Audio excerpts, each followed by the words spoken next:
Uh, Greetings, everyone. Fernando here. Hey, I'd like to thank everyone. We are just getting started on how to boost your wealth 10 times with real estate. So I'm really excited that everyone is here. I know we have people joining from all over the world, so this is pretty exciting. Um, I am looking forward to this. Again, my name is Fernando, and I have one specific goal for you today in today's webinar. And that goal is I want to be able to share with you the confidence to be able to invest in real estate so that you can create a second stream of income for yourself. And I'll tell you, by having that second stream of income, it will change your life. It will accelerate your life like it has done for me. And I, unfortunately, was an accidental entrepreneur. I did not plan my entrepreneurial journey, nor did I plan to be a real estate investor. But what I've done is taken those skills of what I've learned over these past few years, and I'm sharing it. I put it together on this webinar, and I'm sharing it with you guys. So that is my number one goal. I urge each and every one of you to stick through this webinar. I'm going to focus on trying to wrap this up within an hour because I know time is of essence and time is of importance to you. So I want to wrap this up in an hour, and it is going to be purely skill based. I am going to share as much content and as much skills on how I have created a lifestyle of wealth through real estate, and also how my most successful clients. I run a property management company, and I'll get into that shortly, but how my most successful clients have made it through real estate, have made it through mistakes that they've made in real estate, but how they have actually survived and how they have thrived and done well. Again, I urge you to stick through with this because at the end of this, I am going to share a couple of bonuses, a couple of gifts that I have for you. So I have a few gifts that I want to share with you, and I will share that at the end. Also, at the end of this video, or at the bottom of this video, you will see the some links with bonus items and how to obtain those links, the bonuses. You'll also see links to. You will also be getting this video live so that you can rewatch this. So with that, I'm going to give you a little bit about me. My name is Fernando, and I am an engineer that actually evolved into the world of entrepreneurship. I accidentally became an entrepreneur. So like I said, it wasn't by design that I got into business. I'm not trained in business. I'm an engineer. I worked in corporate America for close to 12 years. So I had the corporate umbrella. I had the benefits, I guess, and the challenges of being in corporate America and working a 9-to-5 job. So I know what it is to work a 9-to-5 job. I know what it is to have the protections of the corporate umbrella and that regular paycheck. But I also know the challenges that it is where there's certain restrictions when you're an employee, and when you become an employer or you become an entrepreneur, there's certain benefits in life that are unmatchable. And I'll tell you, for me, it's been life-changing. So I transitioned from being an engineer into an entrepreneur. I invested, my first step into entrepreneurship was I invested in real estate as a path towards creating wealth for myself.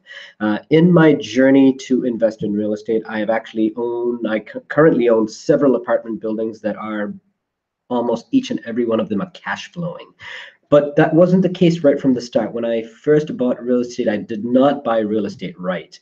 I made some mistakes in my initial purchases of real estate, and since then I have improved that. I have optimized that, the way I purchase real estate. Since then, I actually started a property management company. I just grew my portfolio so large that I couldn't manage. I didn't have the facilities to manage my real estate and keep a job. So I decided to start a property management company that runs my real estate.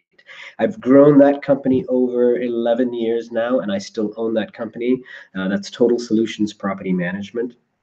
And shortly into my real estate career, I'm very analytical, so I started analyzing my owners and the profiles of my owners and who was successful, who wasn't so successful, what were the characteristics of people that really created success through struggles and through the ability to be able to scale up in their business. So I analyzed that, and I decided to author a book called A Job Plus Real Estate Equals Wealth, which was, I took all the best practices of successful real estate investors and I said, how did they scale up, number one, and what were the mindsets of them as they were scaling up their portfolio? How did they buy real estate? How did they analyze real estate? So I took all those best practices and I put it into a book called Job Plus Real Estate Equals Wealth. If you're interested in that book is available on Amazon. Again, the links will be shared below on exactly how to get that book. So I authored a book, and by sheer authoring the book, there was another evolution that happened in my journey personally, and that was I had the ability to get on stage. I was seen as an expert in the real estate industry. I was also seen as an expert in the eyes of many in the world of entrepreneurship. So that gave me the ability to get on stage and share my journey, my skills with entrepreneurs like yourself. And I was able to share how I actually took that leap of faith and the struggles that I took from being in corporate America and jumping into the world of business. And so my story and my journey and my lessons are all real. They're not fictitious, or they're not from books. They're what my journey is and how I made struggles and how I optimized my life. I'm still ever learning. I'm a firm believer that in life and in business, we're constantly learning. So there is no such thing as an expert. So I do not deem myself as an expert in real estate, but I do have several experiences that I would like to impart on you. So with that, guys, I would like to jump right into the program. I do want to say one more time, the links to all the bonuses, if you stick through, are going to be available at the bottom of the video. Stick through to the end. I'm going to stick to, my guarantee is that within an hour, we will be wrapping this up, and this will be skill-based. So with that, I am going to share my screen and jump into my presentation here, so that we can get started. So as you know, guys, our presentation today and my delivery to you is how can you boost your wealth 10 times with real estate? And like I mentioned, I have one main goal for you, and that goal is I want to be able to give you the confidence to create an additional stream of income, or a second stream of an income, or an additional stream of income using one particular product, and that's real estate. And within real estate, it's very specific. It's apartment buildings. How do you invest in residential apartment buildings such that you can create an additional stream of income? So again, I know I've covered this. This is, again, a little bit about me. This is my evolution. Like I said, I was an engineer, so I had the experience of working in corporate America, which was a positive experience. And then I started investing in real estate myself, grew a portfolio that was so large that I couldn't manage it myself. I started Total Solutions Property Management. There is an image of my book there that I authored. It's called Job Plus Real Estate Equals Wealth. I forgot to mention to you, it is a U.S. trademarked book. So the tagline of my book is that it's a guide to give you the skills and confidence to be able to invest in real estate right. And finally, that gave me the opportunities to start my business training, or my speaking platform, where I share my skills with entrepreneurs, and that is called Manasa Growth. At the end of this video, I will jump into the Manasa Growth website so that I can tour you through and show you what my courses are, what my offerings are. I do have several online courses, and how you can hire me for mentorship, private mentorship, how you can work with me. I'm all about sharing, and I'm all about being easily accessible, so that if you want to work with me, if we are a right fit, we can then in fact do that. So with that, guys, I'm going to jump right into it. So the three main goals, I have one goal, but the path that I want to follow as I go through this presentation today is I want to share with you the mindset Number one, the mindset of the most successful entrepreneurs and the successful real estate investors within my portfolio of property management. So, as I mentioned, I run a property management company. That property management company, we have I've represented over 200 clients, some of them very successful, some of them doing, achieving mediocre results, and some of them achieving probably less than average results. A lot of those clients are also new, and I've seen those clients evolve from very average results into mediocre results into outstanding results. Through their whole journey with me, through my clients' journey with me and my property management company, I've been able to analyze their mindsets and dig into them a little bit and figure out exactly how they think and what attributes that they took upon themselves and learned to be able to improve their skills and get better at everything that they do, and therefore create greater cash flow for themselves. At the end of the day, it's all about generating greater cash flow and developing a stronger business and more independence for yourself. So that's the first thing I'm going to do, is cover the mindset. The second thing is I'm going to cover is, why do we even want to do real estate? Why real estate? Why is real estate so important? How can real estate benefit you, and how did real estate benefit me? Finally, I'm going to get into some very detailed ways, because like I promised to you, this is a skill-based event. I want to make sure I impart skills on you. If you're going to commit to 1 hour with me, I want to give you the skills that will change your life and give you the confidence to buy real estate right. The next one is, how do you actually analyze real estate? How do you buy real estate the right way? And a lot of what I'm going to share here is mistakes that I've made, mistakes that some of my clients have made, and then how we've corrected those mistakes, and the learning lessons looking back saying, wow, I wish I had this tool to be able to invest in real estate the right way. And finally, it is the challenge that every entrepreneur has, and it's no different in real estate, is how do you scale up? How do you scale up so that you can then grow your business? If you don't have a scalable solution with automation and all the powers of scaling up, then you don't really have a true business that you've created a job for yourself. And we don't want to create a job for ourselves here. So with that, here's the mindset. As you look at this slide here, each and every one of us has one of these attributes. There's 4 attributes. It's the 4 attributes on the top that I'm going to go through. It's called stick with your comfort zone, paralysis by analysis, all talk and no action, and leap before you look, or leap before I look. The one at the bottom, the blended business personality, I'm going to keep away for now. I'm going to hold on discussing that for a moment. So these 4 personality types, pretty much everyone that has gone through my office, my current clients, myself included, and I can almost promise you, each and every one of you that is listening to this webinar from all over the world, you could probably stick yourself in one of those categories.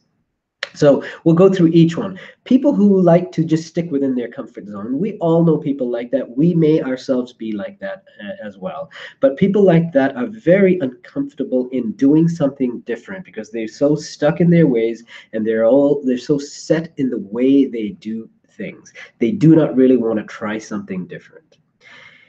The paralysis by analysis. These are people who sometimes don't take a step in life. They're so determined to analyze everything to death from their spreadsheets and market analysis and all the research that they do, that they very, very often fail to take that step.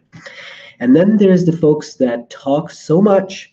It's a constant issue about talking about their plans, talking about what they hope to do, talking about what little results that they may have achieved, or if they've achieved great results, they talk about that, but they never really strive to go to the next level.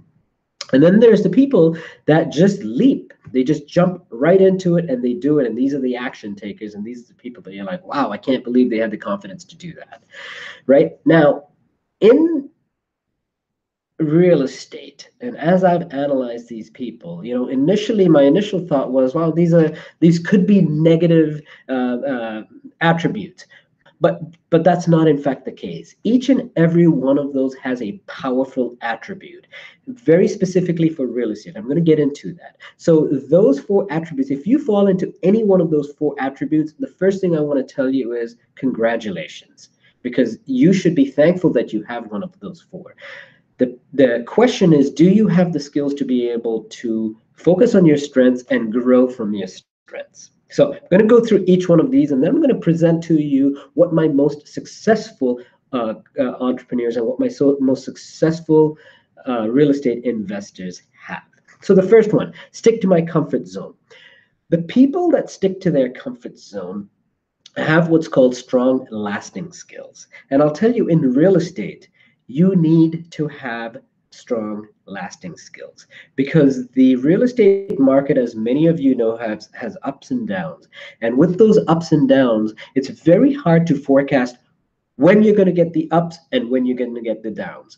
I myself have been in real estate. I've owned my apartment buildings for close to 15 years now. I've been through a very significant down where I looked at my real estate portfolio and I looked at what I owed from a mortgage perspective on my real estate portfolio. And I said, oh my God, I am underwater. If I sell these buildings now, I may as well declare bankruptcy. So the reason I was able to survive through and thrive through that period is because I had strong lasting skills. So I had an element, as much as I'm an entrepreneur, I had an element of sticking to my comfort zone. As I look at my clients, the ones that were successful were the ones that had that strong lasting power. So that's an attribute that you really want to have. The next one, paralysis by analysis. Again, these are people who analyze things to death. But you know, the power of real estate and the power of having this skill in real estate is amazing, especially in today's webinar, because we're going to be talking about how to analyze real estate and how to analyze and buy real estate right. If you have this skill, well, again, congratulations, because you have strong analytical skills. You have skills that you are able to deem exactly how, especially after today's webinar, exactly how a piece of real estate is going to perform. So if that's an attribute of yourselves, again, congratulations. This webinar is built for you, and I will give you the actual tools to be able to analyze real estate. All talk and no action. Here's why this is great for real estate.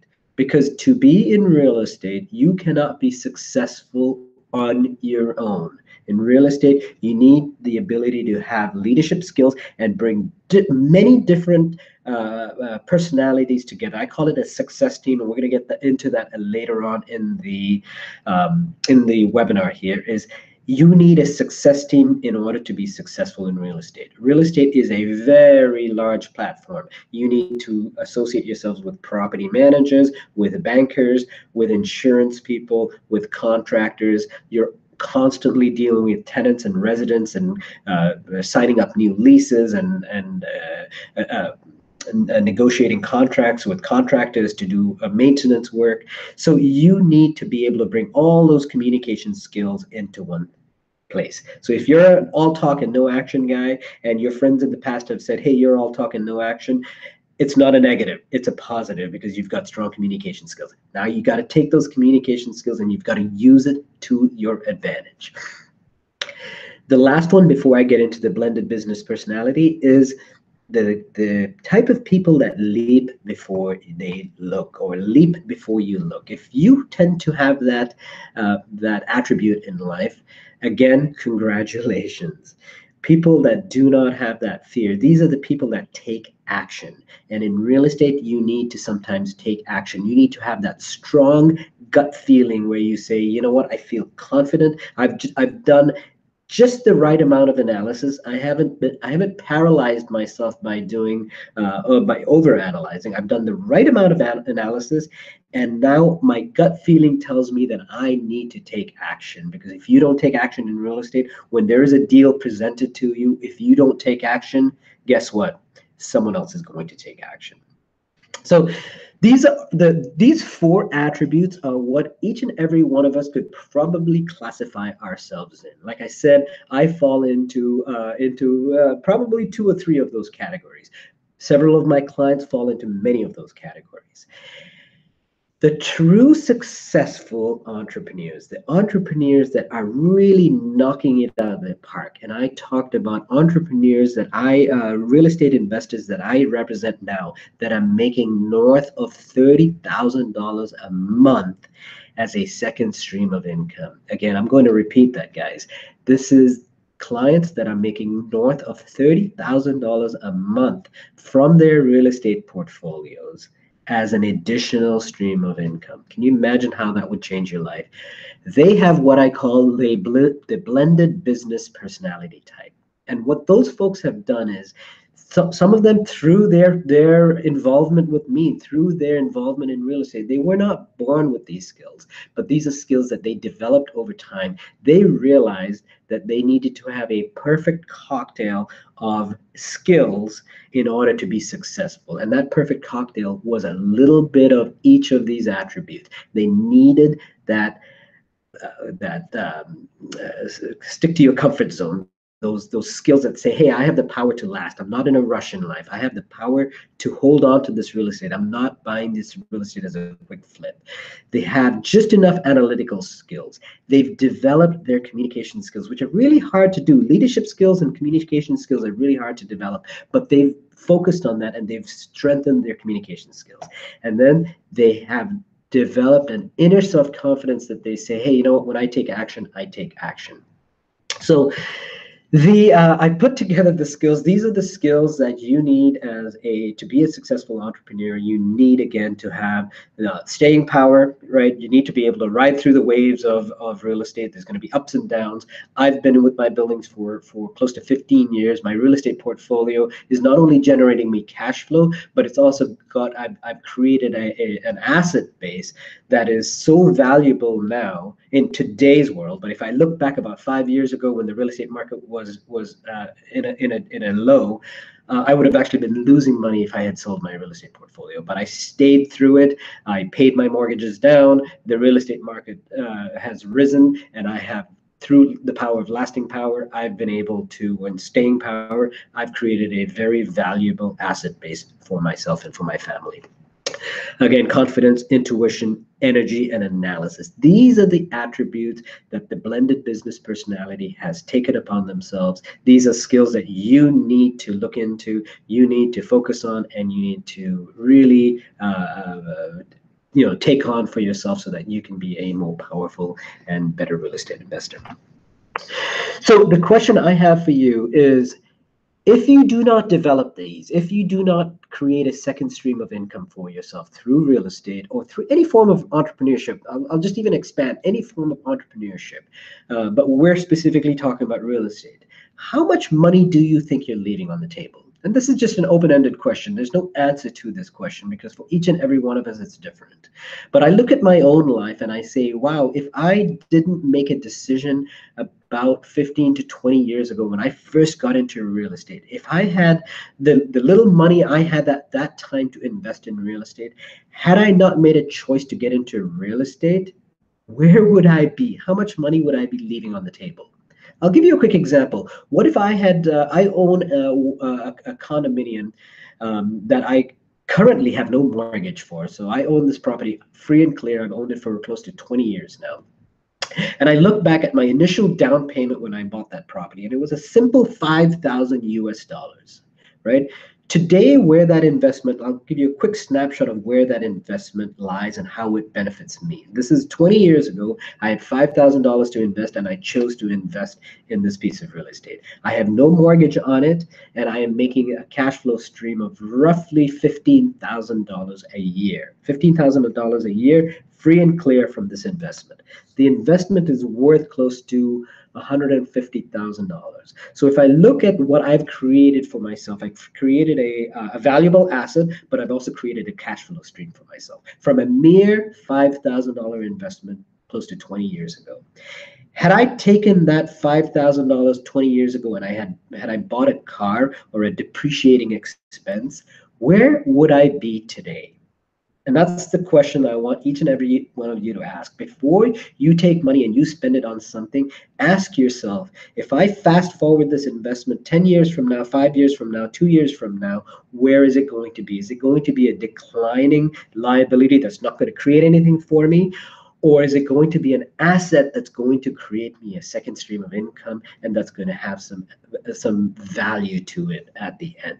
So how much money are you leaving on the table? It's again an open-ended question, and it's a thought-provoking idea I want you to think about. So the challenge with real estate, guys, and this is the challenge that I want to uncover in this webinar today, is why most people don't get into real estate. And here's the challenge. The challenge is that they don't know really what real estate is, how to analyze real estate. They really know nothing about real estate. They simply know that if you want to buy real estate, if you want to buy a home, you have to have a certain percentage down, and you go and you negotiate with a real estate agent, and you purchase and acquire that home. Most people are stuck in that arena there, but they're not really knowledgeable about income real estate. And if you buy income real estate right, how can you deliver a stream of cash flow? And so that's what we're going to uncover in this short webinar.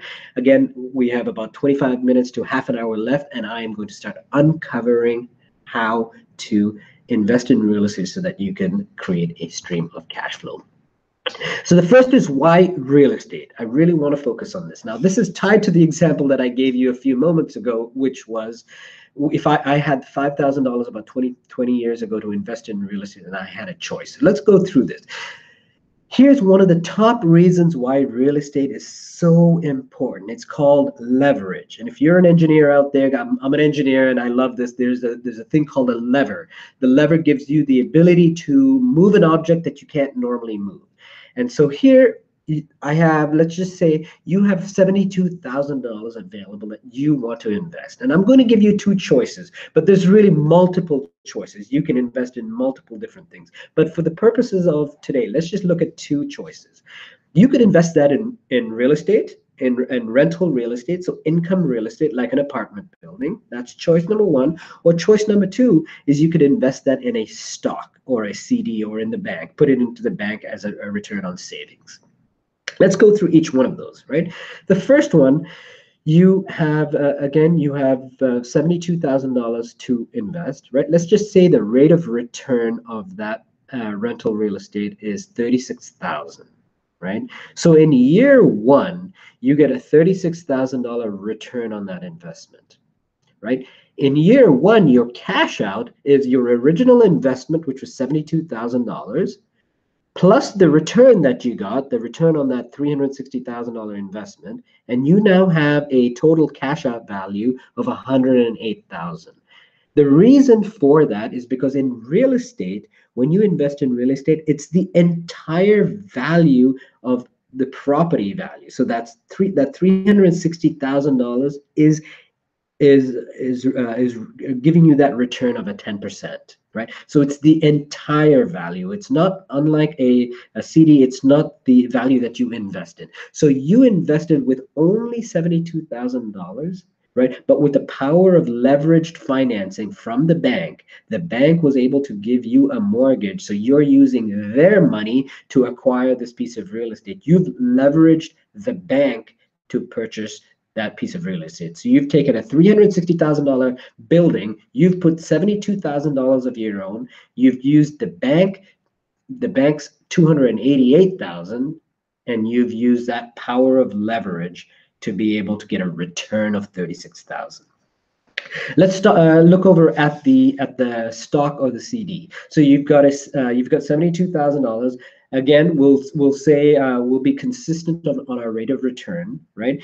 There is no leverage here. You're buying everything at face value. So you've bought $72,000 worth of stock. That stock is returning you 10%. Your return on that investment is $7,200.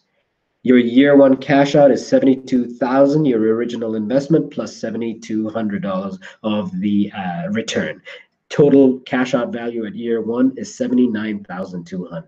Do you see the power of leverage? So what we can do with Understanding this is saying, all right, if I have a certain amount of money down, am I going to use the power of leverage? Am I going to leverage the bank to be able to create a greater stream of income for myself? The beauty with real estate, and here's what I have done over the last 15 years, my leveraged position or my leveraged position through the bank financing is paid down not by myself. And that's the true beauty. It's not paid by me, it's paid by my tenants. So every time my tenants paid rent, I paid down my leveraged position. It's not money out of my pocket. So it's really a win-win. So leverage is something really, really powerful in real estate. And real estate is one of the only products that you can get this form of leverage. The next is cash flow. Cash flow is essentially the flow of cash through the apartment building. So income comes into an apartment building in the form of rents. If that building is managed right, the operating expenses are going to be less, obviously, than your revenue that's coming in. That's the hope. And we're going to talk about how to manage those investments right so that you do, in fact, get cash flow.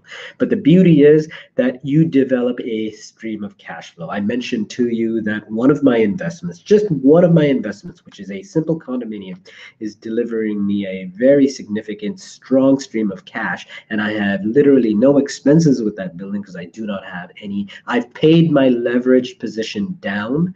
My tenants helped me pay my leverage position down. I have no mortgage on that. So now I have free and clear cash flow. I essentially have the tenant paying their rent.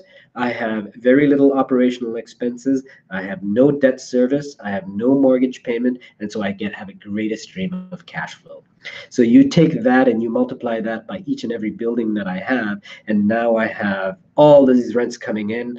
I have managed my expenses to a point where I'm able to control my cash flow, and I have free and clear cash flow coming in.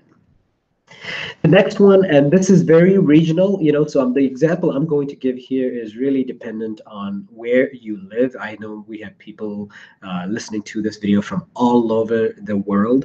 So I want to caution you that the example I'm going to give is for the United States. So for those of you that are listening to this video from anywhere else in the world, you want to look into your local tax benefits within your local, state, city, country, and understand how those benefits are. But in the United States, there are significant tax benefits, and I'm going to really go over this quick, but the significant tax benefits are related to two write-offs that the government allows us to have. The first is the power of depreciation, and I'll touch what depreciation is, the power of depreciation, and the power of the mortgage interest deduction. So really quick, right? In real estate, there's a thing called depreciation. Depreciation is the land, the property value, the building value. The government allows you to depreciate the building value over a certain period of time. In the United States, it happens to be 27 and a half years. So you can depreciate that year, over 27 and a half years. You can depreciate that, the value of that property each year against your income. The second one is your mortgage interest deduction. So every time you make a mortgage payment, there's a component of principal and there's a component of interest. The government allows you to take that interest deduction, the accumulated interest over the year, and you're able to deduct that from your taxable position. So it gets complicated. I want you to focus on the red box off to the right-hand side, right? And the example I'm going to give you, and this is a true example, here's where the tax benefits are. It's really, I compare it to the benefit that we received versus what we're taxed on. So by owning real estate, this is the benefit that I received from a few of my investment buildings. I received a benefit of $16,487 in free and clear cash flow. So this is from one of the portfolios, right? $16,847 of cash flow from one of my investments. I add the principal reduction to that because every month that I paid my mortgage, my tenants helped me pay my mortgage through their payments. I paid my mortgage down. I had a benefit because I was able to reduce my my leveraged position by 5,938. That's a total benefit that I received of $22,000. Again, I'm going to go through that. I had cash flow coming in through my building. I had free and clear cash flow of 16,000, roughly 16,000. I paid my mortgage down every month through the rents that my tenants gave me. That was roughly 5,900. So I had a benefit of $22,000. So in other words, I literally pocketed $22,000 in that year for myself as a benefit from owning real estate. Now, what was I taxed on? Because many people say, oh, I really don't want to own real estate because I don't want to create more income, which sounds crazy to me. I don't want to create more income because I don't want to be taxed. Well, here's the beauty of real estate, and here's the beauty of the deductions that the government allows us to do. I make $22,000. However, I'm only taxed on $11,000. That's literally 50% I'm taxed on. And why is that? Because of those two deductions that I talked about. The depreciation of $26,000 it reduced my taxable position, and also the mortgage interest. So again, in summary, guys, here for this one example, I was able to benefit $22,000 in income. I only was taxed on $11,000. That's the beauty of real estate. So to summarize that, let me back up. To summarize that, there's three real benefits of real estate. There's three real reasons why we want to get into real estate. One is the leverage position. We can use the bank, we can use any financial institution if we use it right and if we present ourselves right to leverage their money to be able to buy an asset that we normally couldn't afford to do. If we manage that asset right through property managers, and we're going to get into that, then we can pay our leverage position down through our tenants. The second is cash flow. We create an unbelievable stream of cash flow, again, if those buildings are bought and managed right through real estate. A stream of cash flow like no other. Like I said, some of my clients are making north of $30,000 a month in free and clear cash flow. That is unbelievable. And finally, the benefits of tax. With all that money you get, with all that money, the cash flow and the principal reduction, you're only taxed on a portion of it. Again, I want to add the disclaimer. You want to look into your local city, state, and a country where you live in to be able to really understand what the true tax benefits for your region are.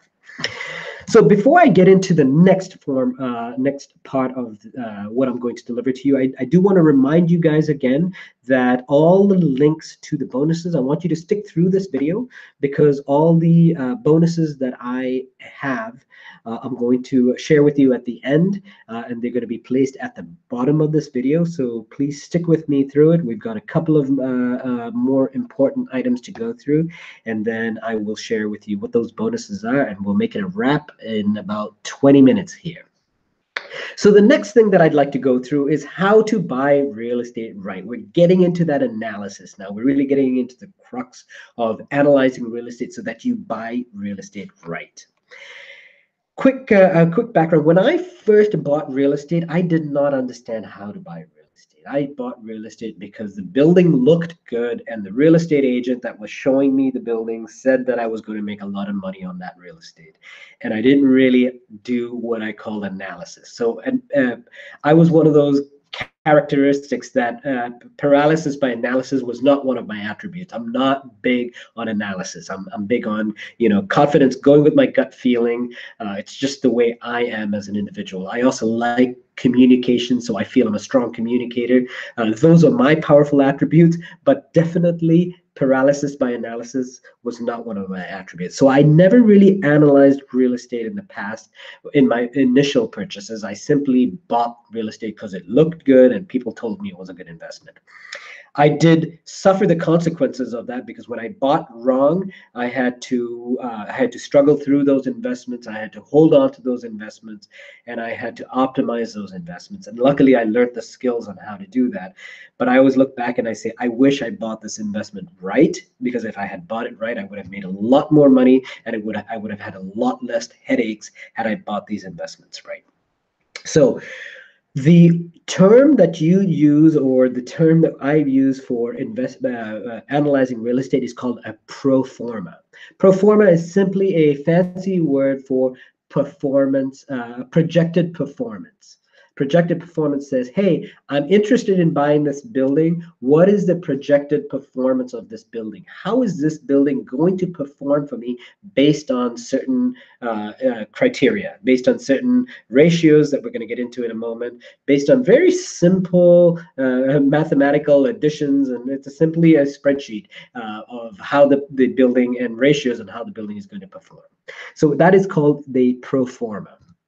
The pro forma is broken up into four components. The first is basic information about the building. What is the building? What is the address of the building? Because if you're a true real estate investor, you're not going to be analyzing only one building. You're going to be analyzing multiple assets before you decide to make a purchase. So the basic information: where is the building? How many apartments are within the building? In other words, how many units are in the building? And that's important because you want to know how many rents are actually coming in. The number of units, all the basic information about the property. The next is the income category, is how much income is this property projected to perform? How much income is this asset currently performing, and how much income is it projected to perform? The next is the operating expenses. What are the true verified operating expenses for this building, such as what is the common area utilities? How much heat do I have to pay? What is the electric bill? All the operational expenses, the taxes, the insurances, these are all important items that need to be logged into this pro forma. And finally, the most important of all, this is your decision-making point, is the performance metrics. And these are essentially ratios that we're going to cover. And folks, I will tell you at this point, numbers do not lie. There's many a time that I've done some very simple analysis, and the numbers told me not to buy the investment, but because I was so emotionally connected with it, I went ahead and I made the purchase. And then I looked back and I said, wow, had I just listened to the numbers before I made this purchase, I would not have made this mistake. So real estate is not an emotional decision.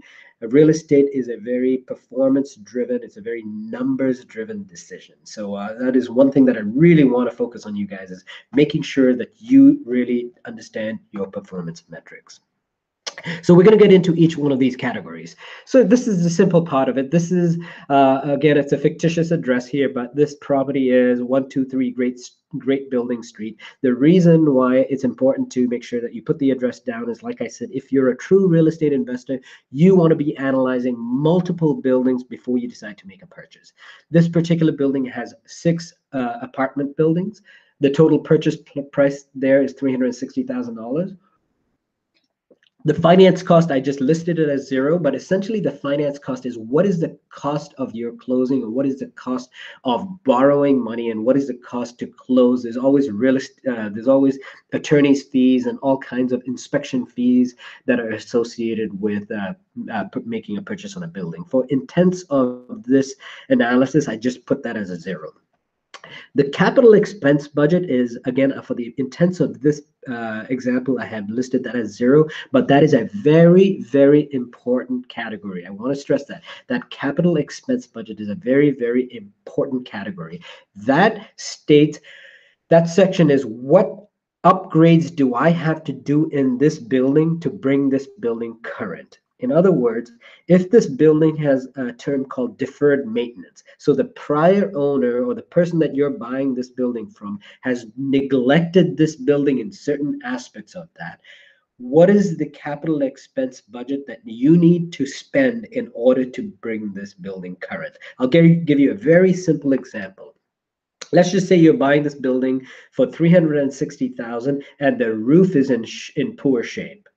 Well, you want to, and the bank is probably going to see that there is a bad roof in it, and they're going to make you at some point replace that roof. If the bank does not make you replace the roof, the condition of the building is going to require you to replace that roof. So it's in your best interest to identify that right up front and make sure that you have some allocated funds for that. So in this case, again, we've just listed as 0, but you want to add up all your capital expense budgets before you decide to purchase this building and place that in that category. The down payment is typically what the bank is requiring you to do. Again, we are using the power of leverage financing. So the bank is going to require you to make a certain down payment to purchase this building. The amount financed is what the bank is going to give you. That's your leveraged position, as we spoke about. The bank is going to give you a financing of 288,000, totaling your total acquisition price of 360. The next is your income category, right? So in our analysis, this is your total rents that are coming into your building. So, and I'll run through these quickly. It's pretty self-explanatory, but it's essentially the total of your annualized rent. So in this case, this building is delivering me 65,000 in rents from all the 6 units. There appears to be additional sources of income, which is laundry income. So there must be a laundry room in this building. And there could be, there seems to be 2 garages in this building that's delivering you additional income. In the income section, you want to make sure you capture all the potential sources of income, because if you can maximize the amount of income in this building, in this property, then of course you're maximizing your revenue stream and maximizing your cash flow. When you are analyzing a building, you want to make sure that those rents have been qualified. In other words, you want to speak to a local property manager. You want to speak to either the current tenant. You want to look at the tax returns of the person that is actually selling you this building to make sure that you're verifying this number, because there are many times where people are overstating the anticipated rent or the projected rent in a building. And if there is an overstatement in projected rent and you get into the real world and you purchase this building and you have to downgrade your rent, it's going to affect everything. It's going to affect your ratios and it's going to affect your cash flow. And this was the mistake, folks, that I made. I did not do my proper rent projections. I listened to what people said. I had a gut feeling that I would be able to obtain these kind of rents. And then after I purchased the building, I realized, oh, wow, this is really not the rents that I'm receiving. And on the expense category, which we're going to get into a little bit, I had higher expenses. So I did not realize in my initial purchases, I didn't realize, because I did not do analysis, I didn't realize the benefits that I should have been receiving. So that totals up to a gross potential income of 67,000. The next 2 categories are really important. Most people do not add these in. This is called your vacancy loss and your economic loss. Your vacancy loss is, you are going to have vacancies in a building that where tenants move out due to different circumstances. Their job moves them to another state. They decide to go into a different apartment. They lose their job. They need to downsize. They upgrade or they get a promotion at work and they decide to buy a home. For whatever reason, people will move out of your building and you need to factor in a vacancy loss. What you can do in your typically in your region, you can find out what your vacancy rates are. If you contact your local property manager, they would be able to give you what the vacancy rates are. In my region, where my property management company exists or operates, my company runs about a 4% vacancy rate. Economic loss is tenants that are occupying your building, but they decide not to pay their rent. This is the worst case scenario, folks, because people like this are actually consuming the expenses of your building. So they are occupying the space. They're utilizing your utilities. They're utilizing the facilities of your building, causing an expense to you, and yet they're not paying you. So this is, again, economic loss. I usually run this at about a 4 to 5% expense ratio of your gross potential income. And so that's about $2,900. So your adjusted gross income after all those expenses, not expenses, after all that adjustments, there is 61,750. The next is the operating expenses. I'm not going to go through each and every one of these. These are pretty self-explanatory, but at a very high level, this is each and every operational expense within the building. Management fees is what you would typically pay to a property manager. You know, the rate, I've listed here 6%. We typically charge anywhere between 8 to 10%. If it's a larger portfolio, we could be in the 6%. You want to look at your local region, find a local property manager and figure out what their rates are and plug that in. so that you can get an understanding. And that 6% is based on the total revenue of the building. That's typically how a property management company is going to work. All the other expenses you see there, such as electric, heating, those are all the operational expenses of the building. You will see real estate taxes. This is what you pay to the local municipality for your taxes for your region. Insurance costs are in there. Legal expenses. So there's all the operational expenses of the building. You want to make sure, just like we did with the income, that all these are verified, and they've been verified through either tax returns, through calling, as simple as calling up the local utility companies and saying, hey, I'm doing an audit on the electric usage of this building. Is this an accurate reading of the electric? You could do that for all utilities. The local agencies, water sewer departments are very helpful with that, and I'm sure you'll be able to obtain that. The taxes you can always, again, obtain from the local tax office, just to make sure that you are within the ballpark, and you're recording and listing out accurate numbers here. So after the expenses, the most important, and I'm going to really slow down here, the most important is the performance metrics of the building. These are the most important ratios that you need to understand, because not only are you going to be focused on these numbers, if you are looking at getting financing or leveraging money from the bank is going to be focusing on these numbers as well. And I'll explain to you why. So the first ratio is your net operating income. Quite simply, guys, that is your net operating income is simply your total income, so your adjusted gross income less your expenses. It's pretty simple. It's your income minus your expenses. So it's adjusted gross income in this case for real estate minus your total operating expenses gives you your net operating income. In this particular example, it's $37,000. The next one is your debt service.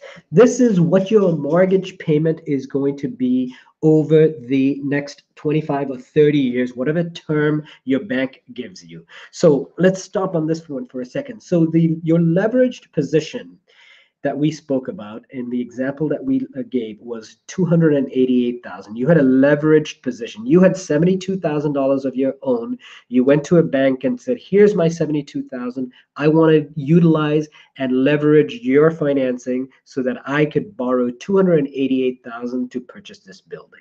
Well, when you borrow that, you have to pay a mortgage payment every month. That total mortgage payment is your debt service. That's 20,203. The next ratio, the DSCR, also known as your debt service coverage ratio, is probably one of the most important ratios for you, but more importantly for you, it is the most important ratio for your bank. That ratio tells your bank, here's how much money this building is generating in relation to how much money they need to pay me. So in other words, how much money is this building generating such that this borrower or this individual can pay me back for the debt that they owe me for this building? So the debt service coverage ratio is your net operating income over your debt service. If that debt service coverage ratio is a 1.0, let's just use an example. Now, in this case, it's a 1.83, but let's just say it's a 1.0. That means that for every dollar that this building is generating, the owner of this building has to pay the bank $1. Basically meaning that they do not have any other money left over after they pay the bank. In this case, the bank is going to get nervous and they're going to say, wait a minute, this building is not generating enough money to be able to support my payments and support the payments of any other things and any cash flow for the owner. So this is a really risky position. So typically, a bank is looking for a debt service coverage ratio of 1.25 or greater. Now, you want to speak to your local banks and figure out what their internal appetite is. But I'll tell you this, if your debt service coverage ratio is less than a 1.25, do not purchase the building. You want to purchase something that's 1.25 and greater. My internal number that I track for myself when I do my own purchases is 1.50. So anything greater than 50%, I need to be making greater than 50% of my leverage position. So for me, a 1.50 is something that I would look at. If not, I'm not even paying attention to the building. The cap rate is the return on investment, right? This is basically saying, hey, if I'm going to take the trouble to involve myself in this piece of real estate or in this business per se, what is the return it's generating me? In other words, is it worth me even getting involved in this piece of real estate? So that's called your return on investment. In this case, it's a 10.3. The way your cap rate, or it's called capitalization rate, is calculated is your net operating income over your purchase price. So the amount of money the building is generating before your debt service, your net operating income divided by the purchase price. Now, many times I use this cap rate because I know what the local cap rate for a region is. So, for example, in the region that my property management company is operating, as it stands today, the average cap rate, investors are buying properties at the cap rate of roughly 8. So what I would do is, for those of you that are math geniuses, I would plug in a cap rate of 8, right? So 8% is equal to my net operating income, whatever monies that building is generating, and then I put purchase price on the bottom, and I'm able to do reverse math and figure out what my purchase price is. And that's how I determine how much I'm going to offer for a building. From that, then I'm able to determine my debt service coverage ratio and all the other factors. So when I'm purchasing a building, this is a very important statement here.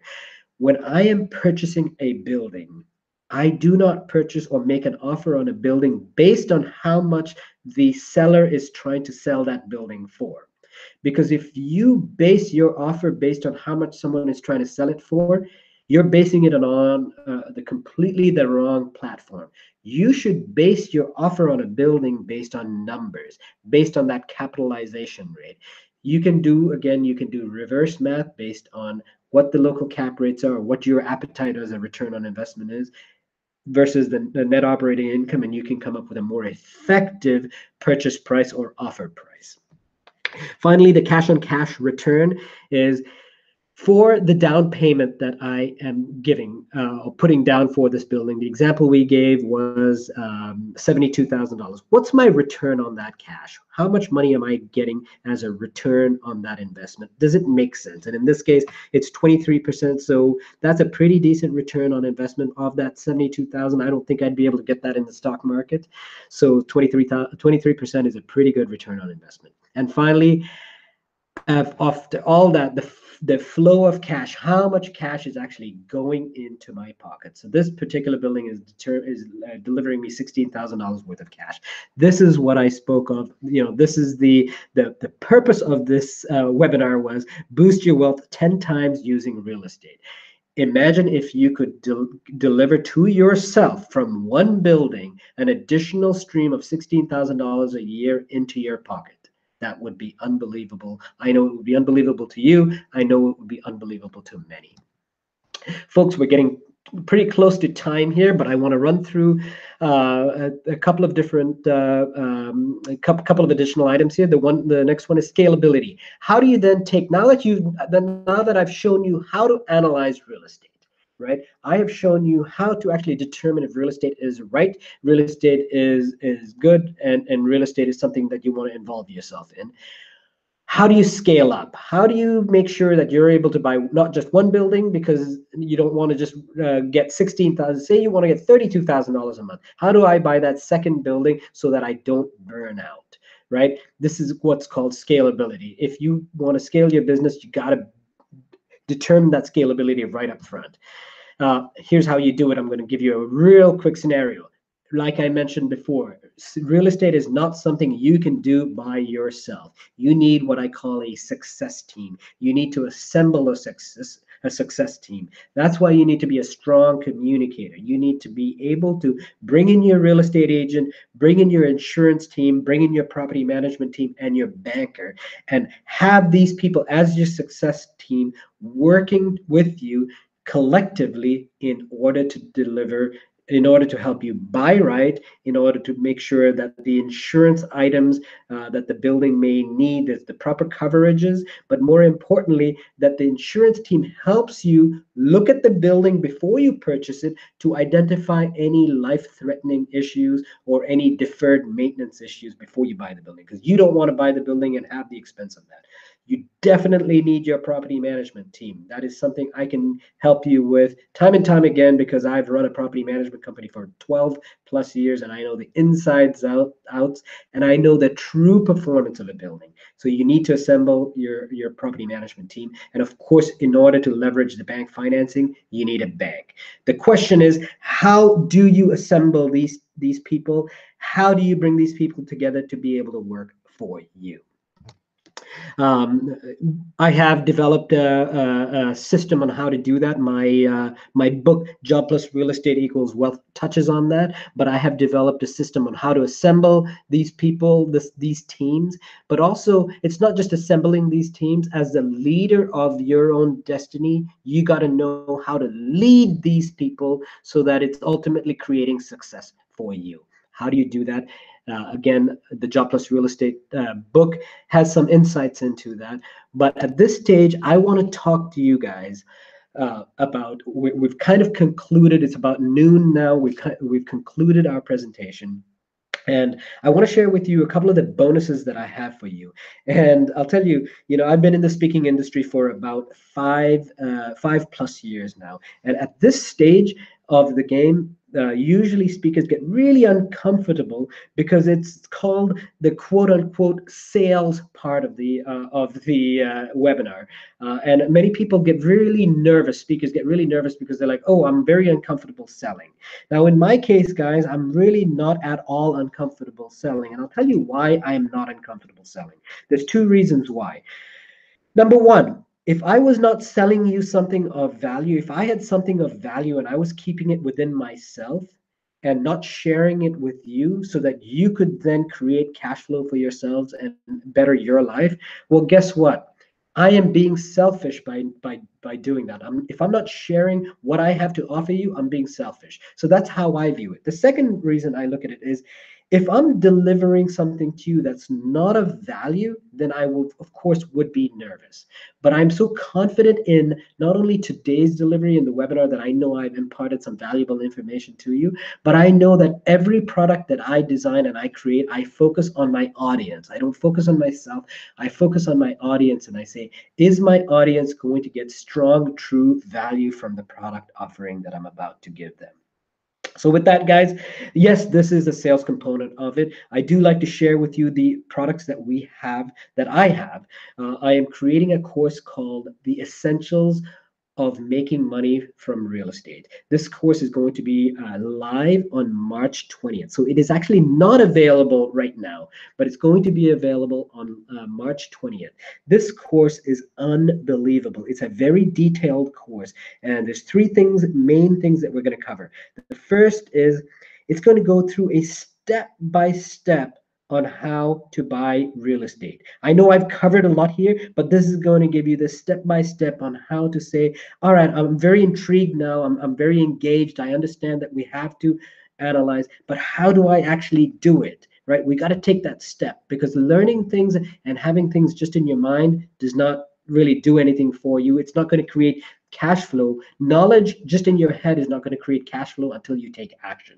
So it's a step-by-step on how to actually buy real estate.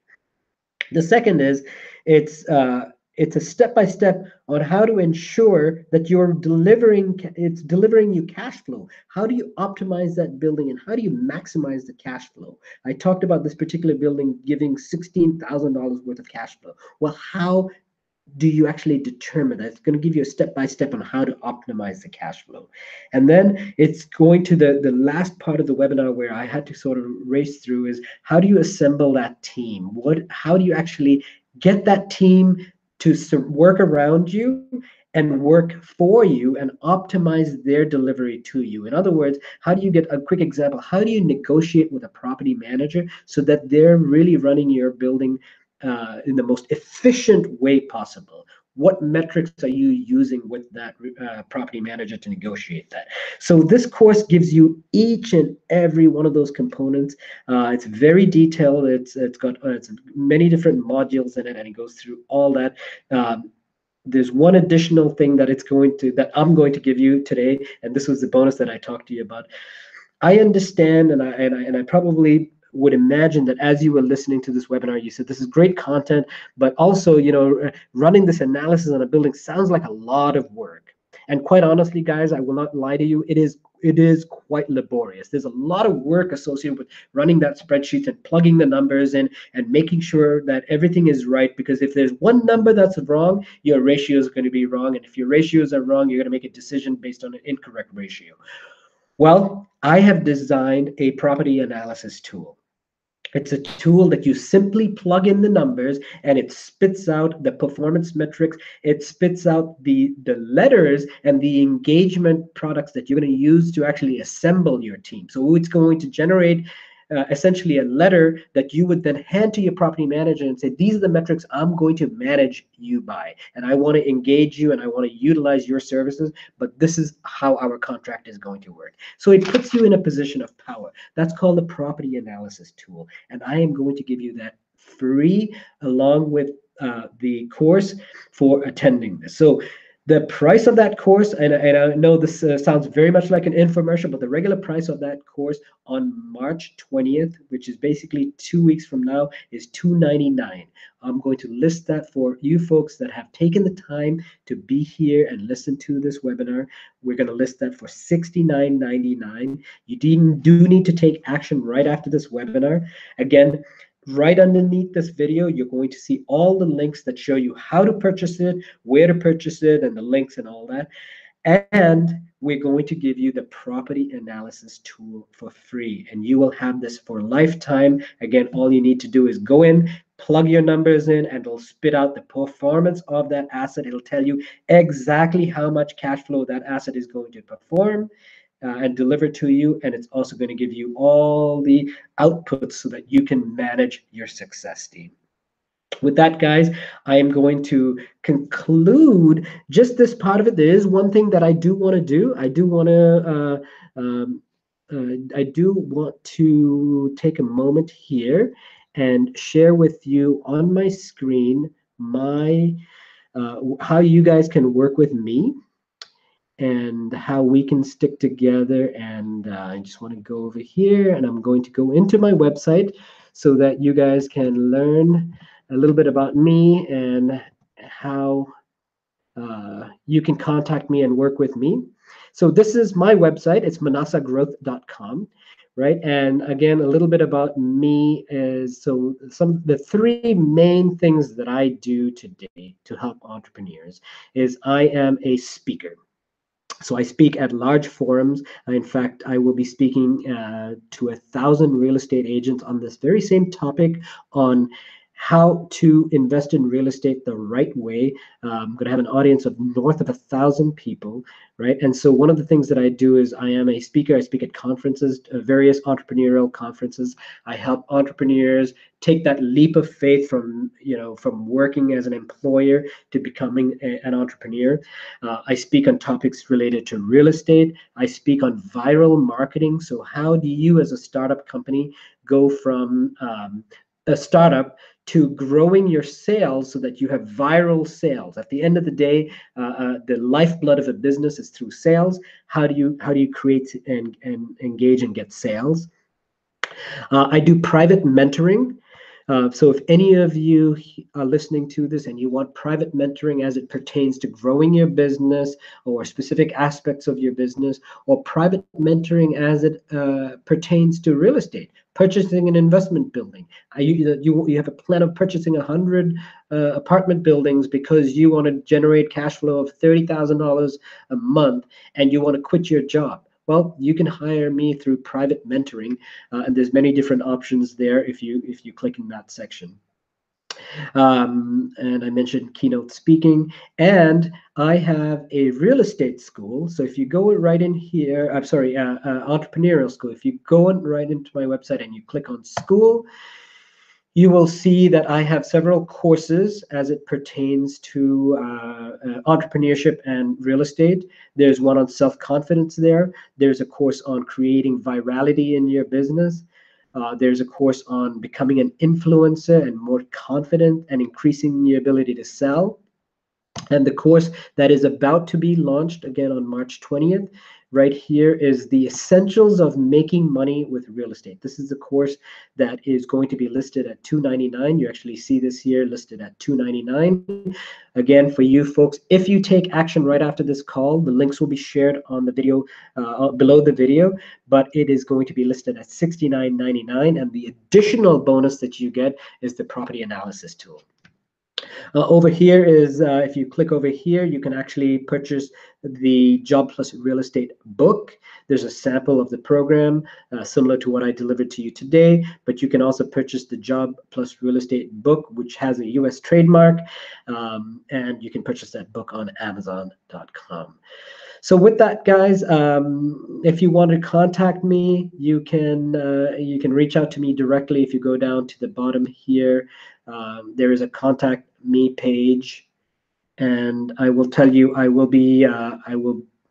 gladly, for any of you that attended today, I will gladly give you a half an hour one-on-one session via Skype or Zoom. I can set up a Zoom meeting where we get to meet personally, and we get to share. You get to share with me. This is a half an hour free consultation where you get to share with me what your dreams are, be it real estate, be it business, entrepreneurship. Share with me what your needs are, and I would be more than willing to help you and help you, achieve your dreams in business.